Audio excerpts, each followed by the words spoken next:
that don't want what we know out there. How a person can go from really almost nothing to becoming a millionaire by owning rental properties. He would always buy these flip houses, and I just remember thinking, this guy is crazy. Why would he buy that house? In the past decade, there's been a huge surge in the peer-to-peer short-term rental market. Become an insider. So you have to know the rules before you get in the game. Every second counts. So make every second count. Welcome to the Real Estate Jam. Whether you're just beginning or the best of the best, we're glad you're here. We will share successes, failures, and strategies for the action-taking real estate investor. And now to your hosts, JD and Melissa.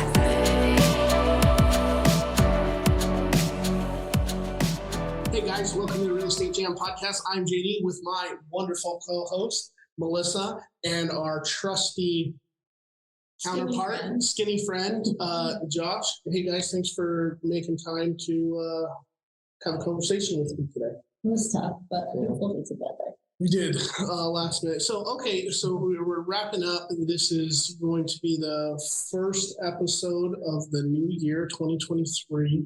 And I wanted to get with you guys to go over what our biggest wins, biggest losses, kind of where we're going in 2023. And then I want to talk a little bit about what we're doing today as far as our execution meeting.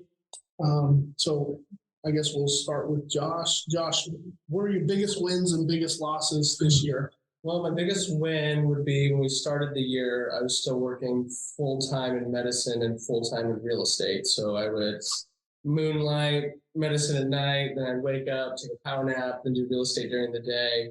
But about halfway through the year, we were able to fully transition into where I could do real estate full-time now. And I think another co-win is we were able to start our short-term rental property management company. So it's been a project we've been kind of thinking about for a while now, and we were able to actually get that going and start, getting those wheels turning. Biggest lesson learned, there was a lot. But I think as a whole, the biggest lesson learned was probably, sounds very simple, but prioritizing tasks, right? So we now have, right, and the initial, it was easy because it was just one avenue, right? And it was like, okay, stay awake long enough to be able to get all these tasks done to then go power nap.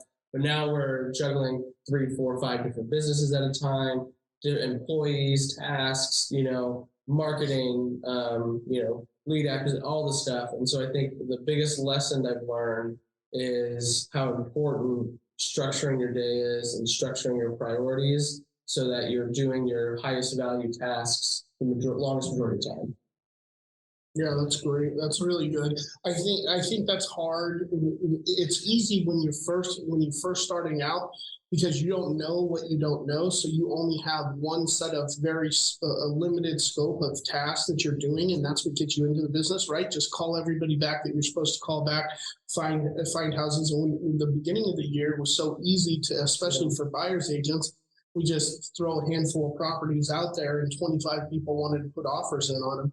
But as the year progressed and the interest rates went up, it started shifting that whole market. So it wasn't quite the seller's market that we had, and it wasn't easy. And then we started having to put specific focus on the many different jobs that create this real estate investor, real estate agent business.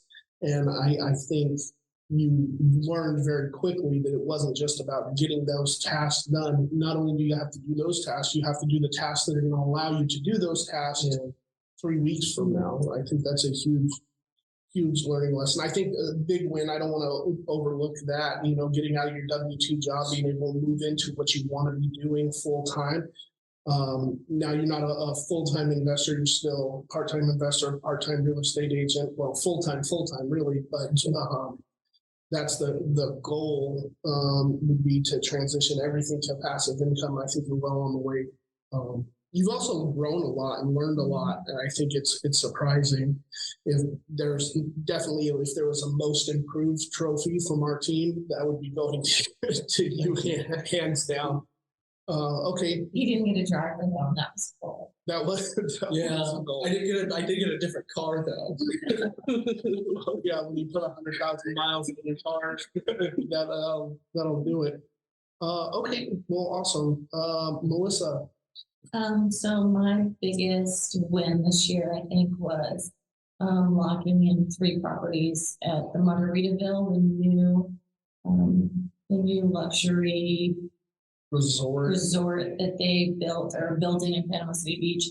And then we also got one over in the over 55 Get Lucky community of Margaritaville, where there's a lot of action happening. That was the biggest win. Also, getting Icon was huge for me. Lesson learned was that it was so great when we had so many buyers. And then when the market took the shift, it's harder now. Everything doesn't come as easy. Not that it was easy then, but getting clients was a lot easier than it is now, for sure. I think you're still getting the clients. You just don't have the properties to provide them. I think that's hard. It was such a frenzy. People were buying anything that they could get, which is crazy. And now everybody's like, they want to look at 100 different places first, which is good. That's how it should be anyways. Let me ask you though, so now looking at it versus then, is there anything you would do, say we went back into the seller frenzy market, is there anything you would do knowing what you do now to capitalize on that super crazy market and better? So like when the interest rates start to drop again and everyone comes back into the market, because there's still a shortage of houses, there's still more people looking to buy than sell, but I think we're going to cycle back into that in the relatively near future, at least within the next year and a half, probably within the next 6 months if I was making real predictions. But is there anything that you would do different now to capitalize on that? I think educate the clients more, so that that when these turns are coming, that they can see it coming and not freak out. Think that although the interest rate's gone up, it's not a deal breaker, because we're able to buy the houses at a lower cost, and then we're also able to get a lot more concessions, which make it a better deal. And you can always just refinance, and it's going to ship, it's going to turn again. And then, of course, the other thing that was that we were able to hire more people and build out our admin, which has helped all 3 of us a lot. And so that's been huge for me, I think. Yeah, that's probably the number one win as far as time saving. I'm not sure if it saves time, because it's not like we got that admin position and then stopped doing anything. And we filled that with higher income producing tasks. And I think that was huge. And higher level thinking. Where we weren't doing like making keys and stuff, which is something we should never be doing. Yeah, that's absolutely right. How about you, Jason? Well, I definitely, the number one monetary win was our $100,000 plus deal that we did back in the beginning of the year. I think that was just big because it was a significant dollar amount, and because it was a strategy that we've been using for a long time, and that kind of was like a grand slam. There's some deals that are home runs, some deals that are base hits, but that was a grand slam. You can't count on that all the time, but it was nice to see that. I think if I'm really evaluating the whole year, the biggest win that I felt was right during the crazy part of the market. Melissa and I sat down and had a discussion about, hey, this is where the market's going. This is what we can see on the horizon. We know that these interest rates, they've talked about it. We've seen the inverted yield curve. I was watching the houses on the market and seeing that go up, and I was able to predict the kind of the peak or top of the market. And we were able to sell the 6 units, five properties on the East Coast of Florida at the peak of the market. And I think that was probably what I feel like was the biggest win, because we timed it almost perfect, got the most that we could out of those properties. And now, as the market's starting to soften, we have a bunch of capital ready to deploy when we need it. As far as losses, or lessons learned, I think that the hardcore lesson learned is we didn't put as much emphasis on tracking our KPIs this year and staying consistent with our marketing until the last quarter. And I think if we had been doing that during the frenzy, we may have been in a better financial position at the end of the year. So the lesson learned is, hey, do what everyone tells you. Be consistent with your marketing so that you don't have that accordion experience when it comes to deals.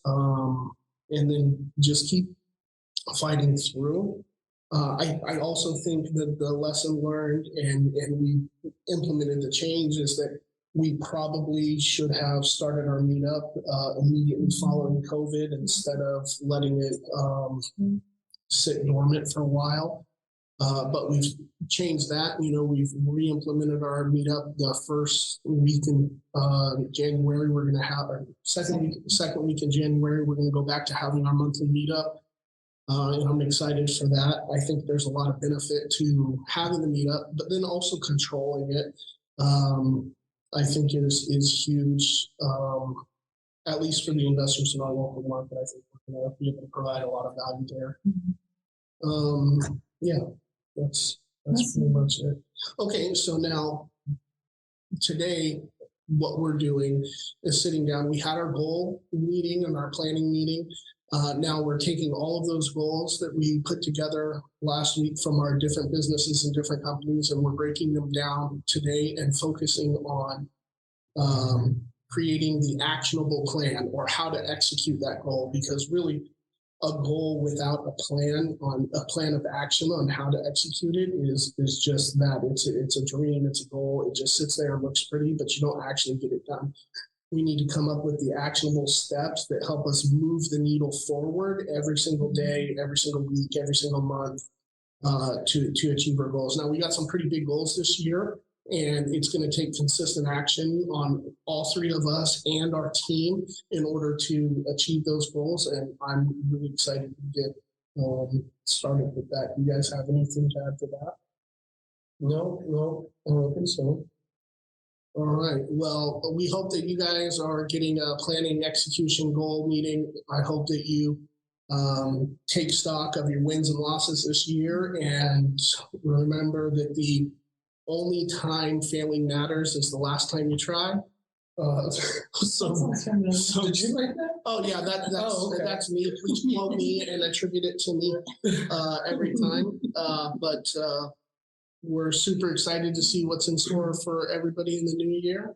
And we're going to start some helping out on realtors and investors and short-term vacation rentals too. So look for that in the new year too.